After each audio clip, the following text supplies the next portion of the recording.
तो ट्रांसफार्मर से स्टार्ट करते हैं। Unit 4, transformer as everybody knows is something which transforms voltage और करंट। ट्रांसफार्मर का जो बेसिक जो स्कीमेटिक जो बनाते हैं वो इस तरह का होता है।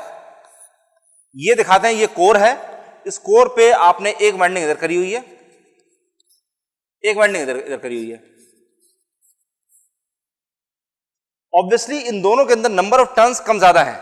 दोनों प्राइमरी वाइंडिंग और सेकेंडरी वाइंडिंग दोनों के अंदर नंबर ऑफ टर्न्स बराबर नहीं है। बराबर अगर होते तो ट्रांसफार्मर का बेसिकली कोई पर्पस नहीं रहता। ट्रांसफार्मर में ऐसे ट्रांसफार्मर्स भी आते हैं जिसमें प्राइमरी वाइंडिंग और सेकेंडरी वाइंडिंग दोनों के नंबर ऑफ टर्न्स बराबर होंगे, ऐसे भी होते हैं, दे आर वेरी रेयर, लेकिन वो केवल इसलिए करते हैं जिससे कि इलेक्ट्रिकली आइसोलेट करने के लिए।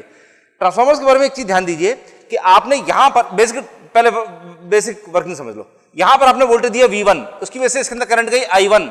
इस प्राइमरी वाइंडिंग में number of turns were N1।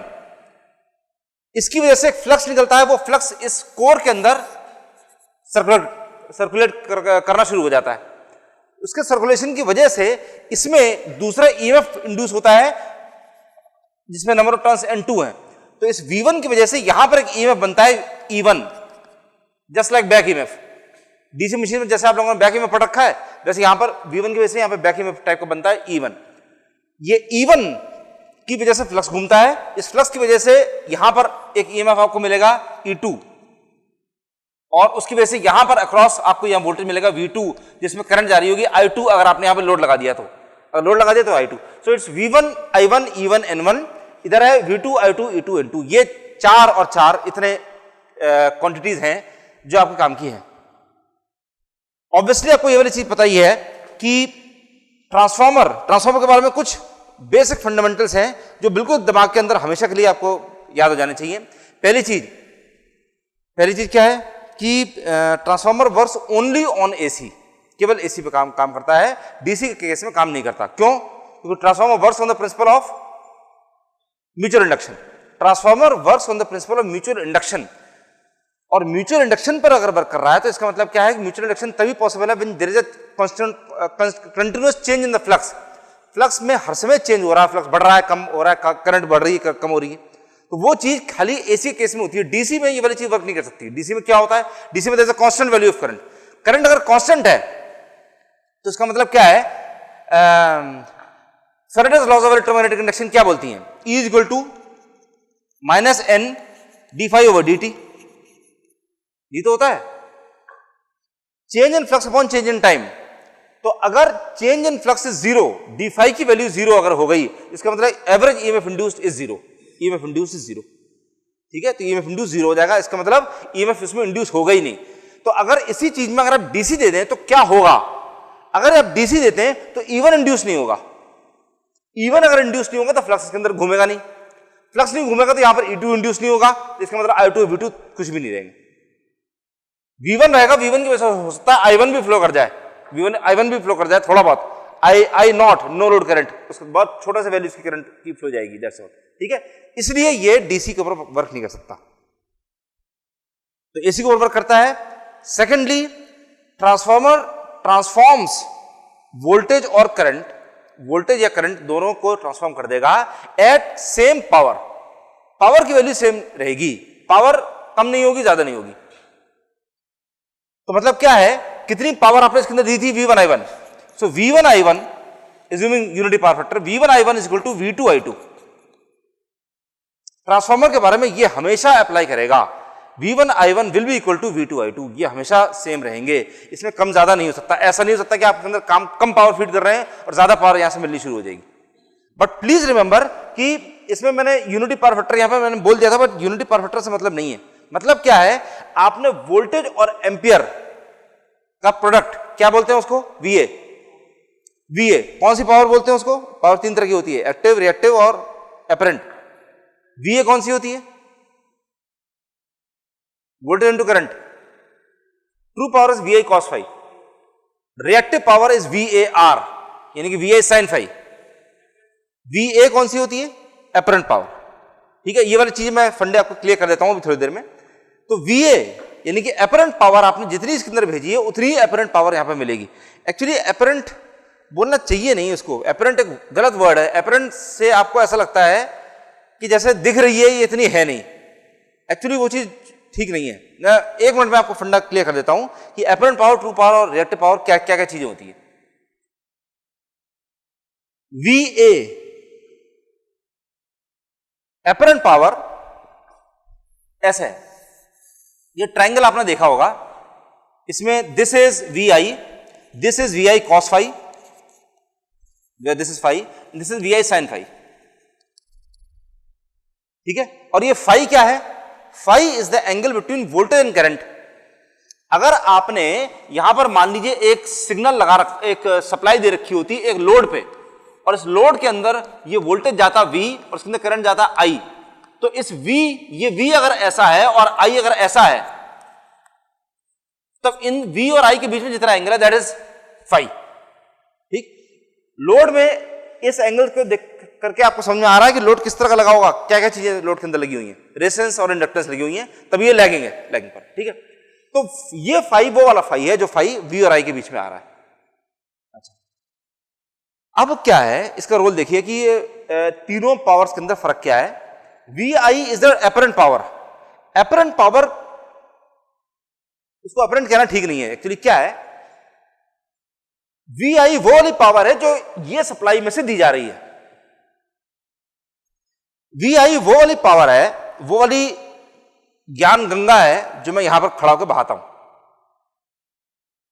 अब उसमें से कितनी आपके दिमाग के अंदर घुसी वो आपके पावर फैक्टर पर डिपेंड करता है।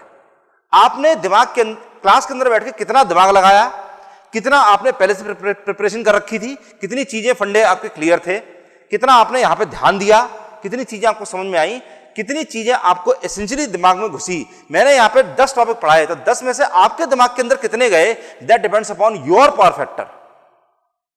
आपका पावर फैक्टर अगर बिल्कुल बेकार है, क्लास में बैठे हुए और पिक्चर के बारे में सोच रहे हैं, तो आपका पावर फैक्टर 1 है, 0.1 है, 0.2 है, मे बी 0 है, तो मैं कुछ भी पढ़ा जाऊं यहां पे, आपके दिमाग में कुछ नहीं घुसेगा। आपका power factor unity power factor है 1, पूरा फुल, पूरा आपका पुरानी प्रिपरेशन भी ठीक है, पुराने फंडामेंटल क्लियर हैं और क्लास में भी ध्यान से पढ़ रहे हैं, तो मैं जितना पढ़ाऊंगा सब आपके दिमाग में घुस जाएगा। यही वाली चीज यहां पे होती है। अब क्या है, VI वो वाली पावर है जो यहां से सप्लाई से दी जा रही है। पावर फैक्टर मान लीजिए phi अगर ऐसा नहीं है, ये ज्यादा रेजिस्टिव होता, तो VI ऐसा नहीं होता, V ऐसा होता और I ऐसा होता, तो phi की वैल्यू इतनी कम रहती, ठीक है। अगर ये कम रहती तो phi जो इतना आपको दिखाई दे रहा है, VI मान लीजिए इतना ही है, तो लेकिन phi कम हो जाता, तो VI cos phi कैसा होता, VI cos phi ऐसा हो जाता। इसको अगर मैं टेढ़ा कर दूं, इसी पॉइंट को लेकर के इसको टेढ़ा कर दूं, मतलब मैंने अभी VI को ऐसा ही रखा है और VI cos phi को मैंने इस तरह खिसका दिया है। अगर VI cos phi मतलब हॉरिजॉन्टल को रेफरेंस मान करके इसको खिसका दें, तो VI इतना ही है और phi की वैल्यू इतनी है। अब phi की वैल्यू कम हो गई इतनी, VI इतना ही है, कंपास से लेकर एक कर्व बना दीजिए, तो जितनी VI की वैल्यू यहां है उतनी VI की वैल्यू यहां पर भी आ रही है। लेकिन अब आप देखिए कि इस कंडीशन में क्योंकि phi की वैल्यू कम है, तो VI cos phi की वैल्यू इतनी हो गई, कि पहले VI cos phi की वैल्यू जो इतनी थी, अब VI cos phi की वैल्यू इतनी हो गई, और VI sin phi की वैल्यू जो इतनी थी उसके कम हो गई, इतनी हो गई। ये चीज है। तो this is the difference between apparent power and true power. True power वो है जो आप एक्चुअली यूटिलाइज करते हैं, VI cos phi, ये मेन वो वाली पावर होती है जिसको आप यूटिलाइज करते हैं, आपके काम में आने वाली पावर यही है। लेकिन apparent power is actually that amount of power which is being supplied to you from the board, electricity board. Electricity board ने आपको इतने VA, इतने KVA या इतने MVA की पावर आपको दे रखी है। अब अगर आपने सारे रेजिस्टेंस लगा रखे हैं, मान लीजिए उन्होंने आपको दी ये था 10 VA, 10 KVA की पावर आपको दे रखी थी, आपने जो लोड लगाया दैट वाज प्योरली रेजिस्टिव, तो phi की वैल्यू कितनी हो जाएगी, 0। रेजिस्टेंस के लिए V और I के बीच में फेज डिफरेंस कितना होता है, 0, तो phi की वैल्यू 0 हो गई। इसका मतलब क्या हो गया कि ये जो VI है 0 से मैं भी थोड़ा ज्यादा मान लेते, तो ये ऐसा रहेगा, ऐसा। तो खाली इतनी VI sin phi है, आपकी इतनी पावर बर्बाद हुई और आपको ऑलमोस्ट पूरा का पूरा 10 KVA का 10 किलोवाट आपको पूरी पावर आपको मिल गई, फुल पावर आपको मिल गई। यही आपने मान लीजिए रेजिस्टेंस हटा करके सारी इंडक्टेंसेज लगा रखी होती, तो phi की वैल्यू कितनी हो जाती, 90 का मतलब क्या है, ये VI, ये जो यहां तक आ गया था, सॉरी ज्यादा मैंने बना दिया, तो यहां तक आ गया था, ये VI हो गया ऐसा, तो आपको VI cos phi कितनी मिल रही है, इतनी सी, उतनी पावर दी गई है, ये उतनी ही पावर दी गई है, लेकिन क्योंकि आपका पावर फैक्टर इतना बुरा है, इतना बिगड़ा हुआ है, इंडक्टेंसेस लगी हुई हैं, इसलिए आपका जो काम की जितनी पावर मिल पा रही है VI cos phi वो खाली इतनी से मिल पा रही है। अभी यहां पर भी 10 kV दिया गया था, यहां भी 10 kV है, यहां भी 10 kV है और ये भी 10 kV है। 10 kV की सप्लाई आपको बोर्ड ने दे रखी है, लेकिन उसमें से आप एक्चुअली कितना यूज कर पा रहे हैं, that is dependent upon this power factor. ठीक है, समझ गए? इसीलिए ट्रांसफॉर्मर्स के बारे में कहा जाता है कि transformers are rated in KVA, they are not rated in kilowatts.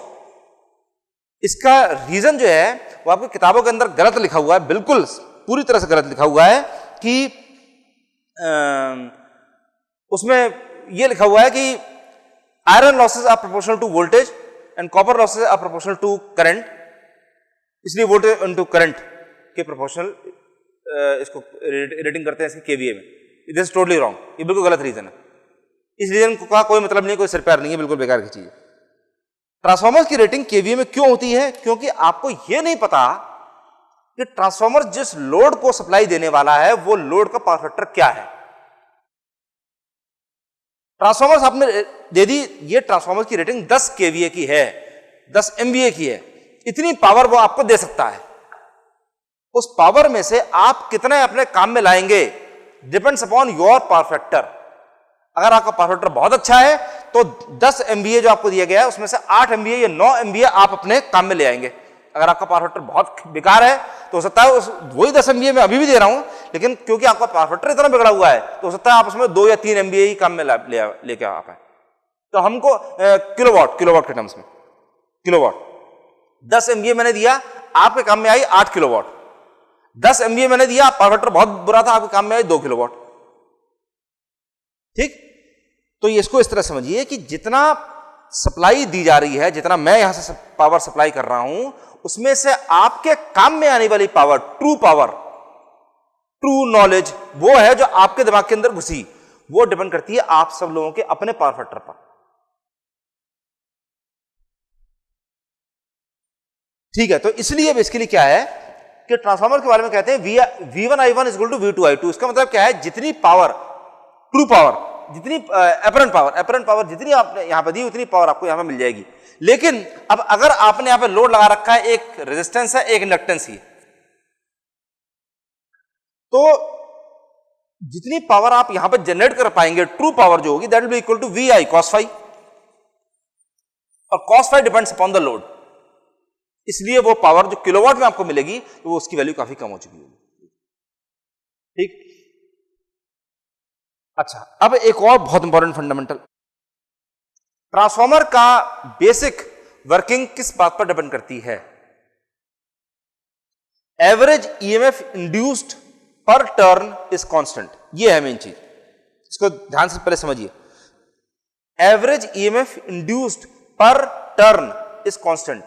एक टर्न में यहां पे नंबर ऑफ टर्न्स मान लीजिए 200 है, यहां पे नंबर ऑफ टर्न्स मान लीजिए 400 है, N2 बराबर 400 है और N1 बराबर 200 है। एक टर्न के अंदर कितना EMF बना वो सेम रहेगा, चाहे वो प्राइमरी वाइंडिंग हो चाहे सेकेंडरी वाइंडिंग हो। अब एक टर्न में मान लीजिए यहां पर बना 2 वोल्ट, तो 2 वोल्ट एक टर्न में और नंबर ऑफ टर्न्स 200 है, तो टोटल वोल्टेज यहां से यहां तक कितना हो रहेगा? 400 वोल्ट। अगर यहां पर एक टर्न में 2 वोल्ट आ रहा है तो यहां पर एक टर्न में कितना वोल्टेज बनेगा? अगेन 2 वोल्ट ही बनेगा। यही मेन चीज है समझने की। चाहे प्राइमरी वाइंडिंग लीजिए चाहे सेकेंडरी वाइंडिंग लीजिए, एक टर्न में अगर 2 वोल्ट बन रहा है तो एक टर्न में 2 वोल्ट ही बनेगा। अब यहां पर भी एक टर्न में 2 वोल्ट बन रहा है, यहां पर नंबर ऑफ टर्न्स कितने हैं? 400, तो वोल्टेज कितना हो गया? Voltage total 800 volt.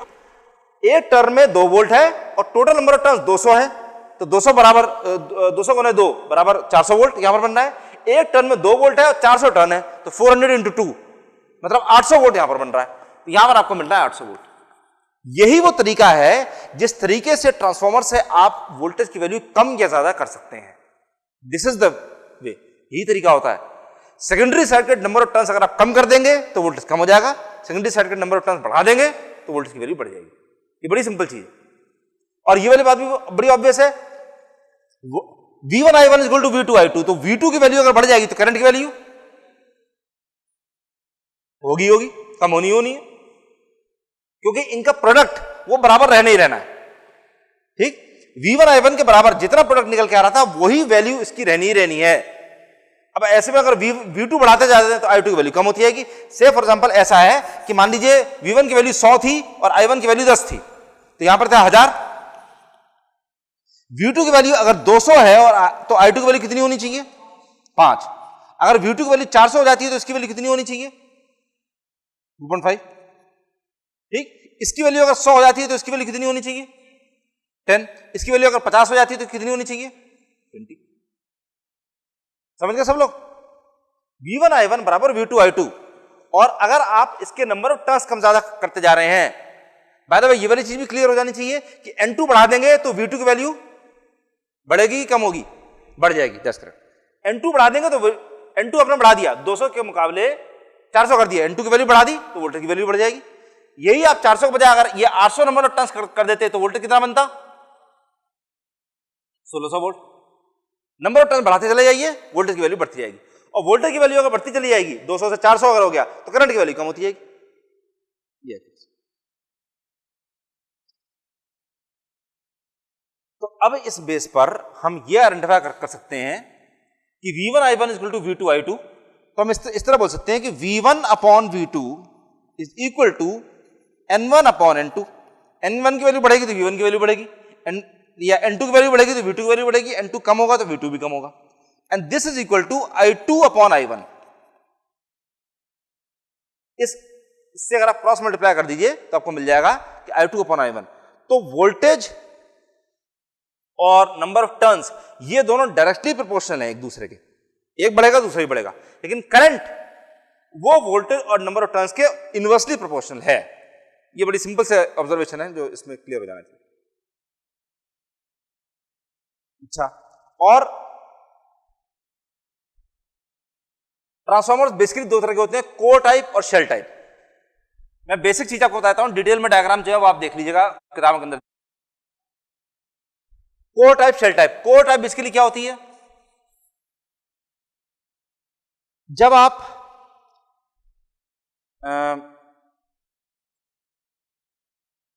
अभी किताबों के अंदर पढ़ेंगे, मैं आपको जितना पढ़ाऊंगा हमेशा हम लोग इस तरह बना रहे होंगे कि ये मान लीजिए कोर है तो इसमें प्राइमरी वाइंडिंग ये रही और सेकेंडरी वाइंडिंग ये रही।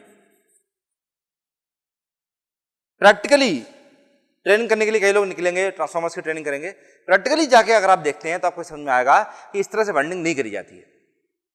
वाइंडिंग नॉर्मली करते किस तरह से हैं? वो क्या करेंगे कि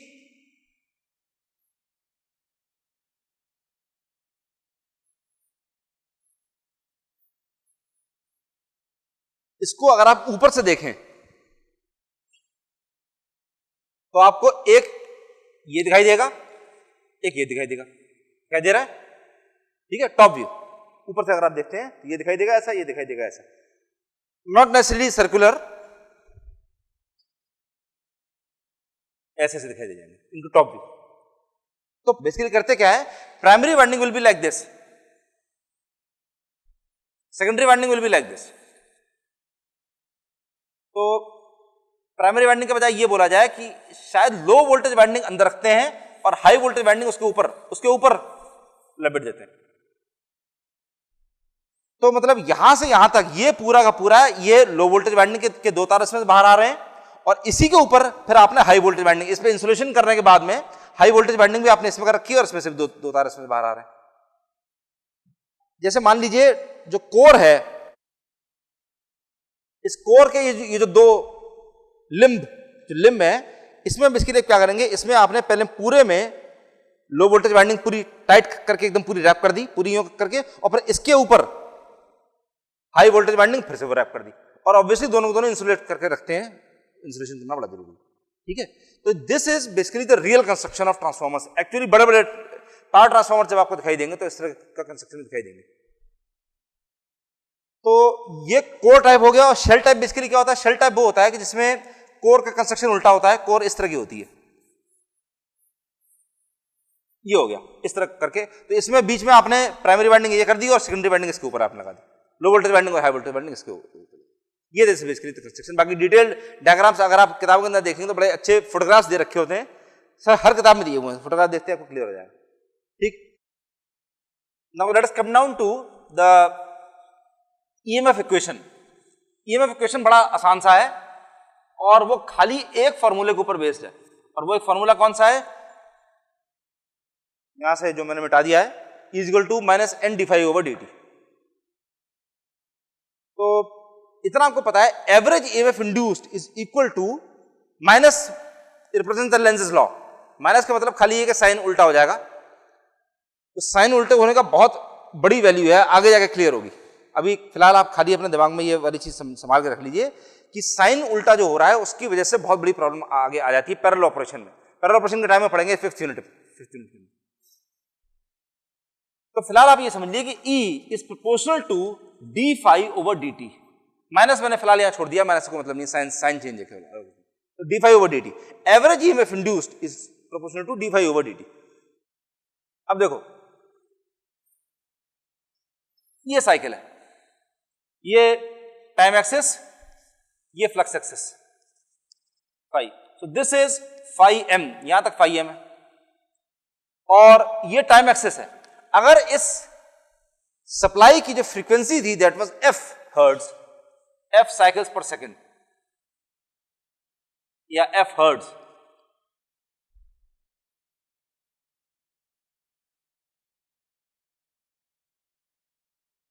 तो उसका टाइम पीरियड कितना हो गया, यहां से यहां तक का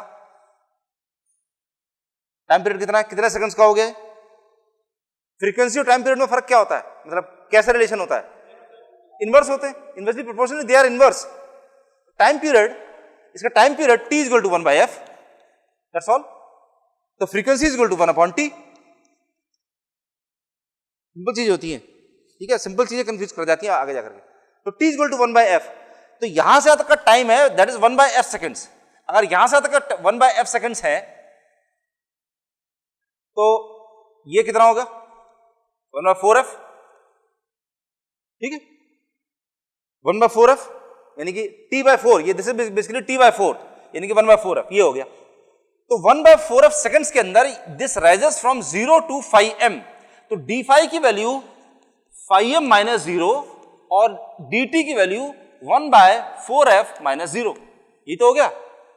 डी फाई और dt अगर हम निकाल लें कि फ्लक्स में कितना चेंज आया और टाइम पीरियड में कितना चेंज आया, तो phi m minus 0 upon 1 by 4f minus 0, ये हो गया, which is equal to 4f phi m volts.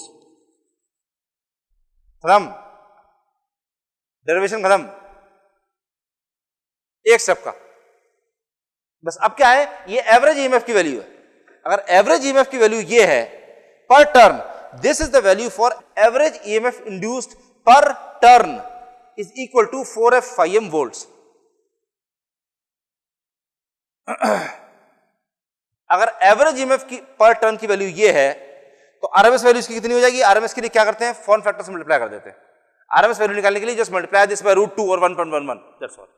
तो अगर एवरेज ईएमएफ की वैल्यू, एवरेज ईएमएफ पर turn is equal to 4f phi m volts, then RMS value of EMF per turn is equal to 1.11 into 4f phi m volts.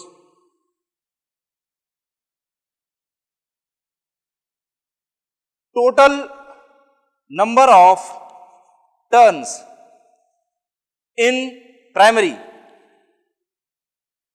is equal to n1.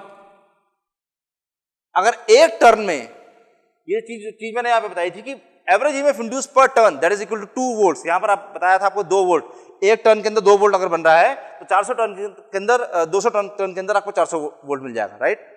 तो वो 2 volt जो लिख रखा था that 2 volts is 4f phi m volts, वो है। तो अगर total number of turns in primary is n1, then RMS value of EMF in primary winding कितना हो गया, n1 into this complete thing 1.11 into 4f phi m into n1। उसी तरह से same thing in secondary winding is equal to 1.11 into 4f phi m 4f phi m into N2 volts, बस खत्म।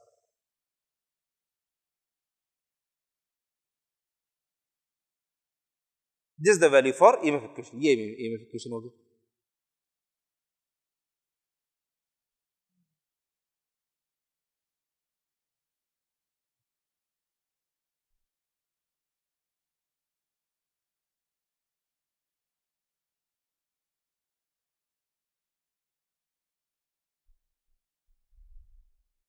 अच्छा, अब देखें ध्यान से, अब वो वाला सेक्शन है कि अगेन वो सेक्शन इस तरह का है, जब पहली बार आप देखेंगे तो देखने में आपको लगेगा बहुत कंफ्यूजिंग था, बहुत कॉम्प्लिकेटेड सा है, लेकिन मैं आपको वो तरीका बता दूंगा कि एकदम देखने में सब बड़ा सिंपल सा लगना शुरू हो जाएगा। ट्रांसफार्मर का इक्विवेलेंट सर्किट डायग्राम क्या होता है? ट्रांसफार्मर का इक्विवेलेंट सर्किट डायग्राम क्या चीज होती है? देखो, ये रहा ट्रांसफार्मर, ये इसमें प्राइमरी वाइंडिंग, ये इसमें सेकेंडरी वाइंडिंग। इसमें कितनी चीजें दिखाई दे रही हैं? ट्रांसफार्मर के अंदर कितने पार्ट दिखाई दे रहे हैं इसके? 3 पार्ट, राइट? कौन कौन से?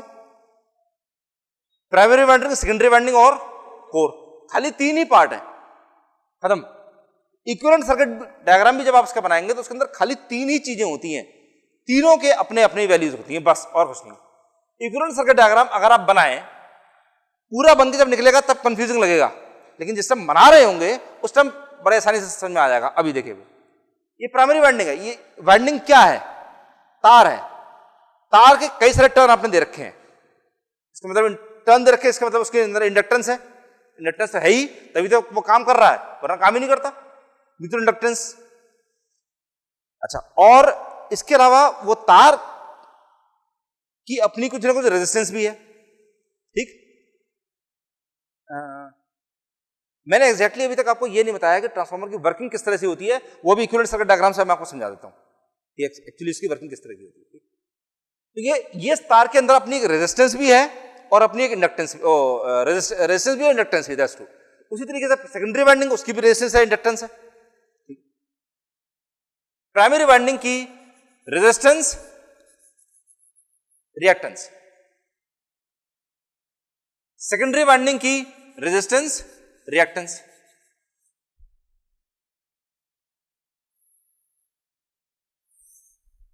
क्लियर है यहां तक? कोई प्रॉब्लम तो नहीं इसके अंदर? सबको समझ में आ रहा है इतना चीज? कोर है, कोर मेटल की बनी हुई है जिसके अंदर फ्लक्स सर्कुलेट कर रहा है, उसकी अपनी कुछ रेजिस्टेंस होगी। फ्लक्स सर्कुलेट कर रहा है, वो फ्लक्स के लिए कुछ रेजिस्टेंस प्रोवाइड करेगा, फ्लक्स की अपनी कोर की अपनी रेजिस्टेंस होगी, रिएक्टेंस होगी, उसकी भी होगी। कोर की resistance, reactance, and this is the transformer.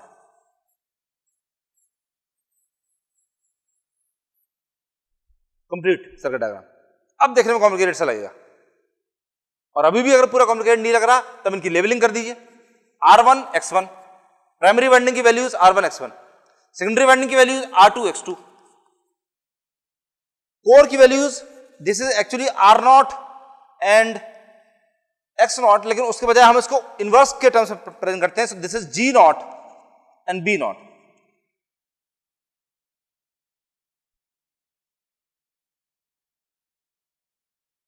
G0 के अंदर जो करंट जा रही है दैट इज IW, B0 के अंदर जितनी करंट जा रही है दैट इज I म्यू, इन दोनों का vector sum that is I0।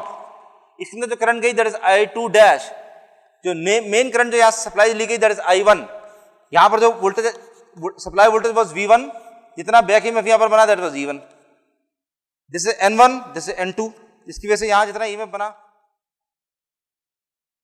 कल की जो क्लास होगी, कल की क्लास में मैं आपको ये बताऊंगा कि ये इक्विवेलेंट सर्किट ऐसा कैसे बनता है।